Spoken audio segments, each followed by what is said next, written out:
start off talking about your character. Is that a flip cam? Yeah. Wow. How old is that thing? We're going retro.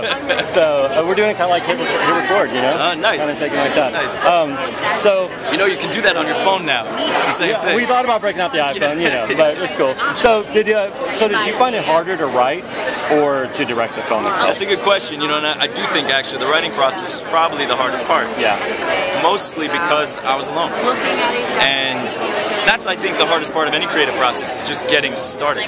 And in fact, you mentioned hit record. That's sort of where that mantra started for me. It was just pushing the red button, getting started and doing it. This is really the hardest part because you have these voices in your head saying, you don't need to do this. There's a lot of people that can do this better than you. You should probably just give up right now. You don't really have any good ideas. No one's going to take you seriously. All those things.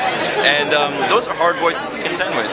But you know, I plowed through and the first time I had a finished draft, the first guy I showed it to was Ryan Johnson, who wrote and directed Looper.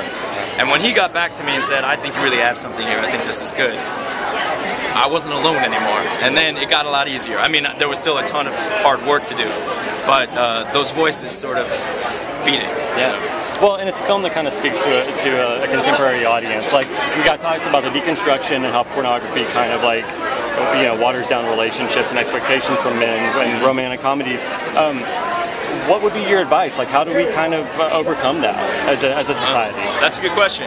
I would say that if you're going to be in love, that you have to look for what's unique about the person you love. What's different about them that's not like anybody else, rather than comparing them and looking for what's the same as, you know, some ideal that you saw in a fictitious character, whether it's in a movie or in a pornography video. Yeah.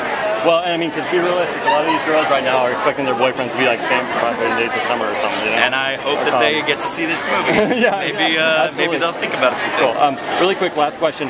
With all of this, you don't really embrace the role of a heartthrob. You kind of shoo away from it. How do you think that Jon would deal with it at the beginning of the film, and how do you think he would deal with it at the end? That's a great question, man. I'm glad you asked that.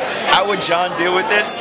He would, you know, he would get naked and just jump in there. That's what he would do at the beginning of the movie, and maybe by the end, he would, you know, be interested to have a conversation with these people and before jumping into bed. Cool, awesome. Well, thank you so much for coming. We appreciate it. Thanks so much, man. Great questions. Thanks a lot, Joe. This is Ricardo with HBO.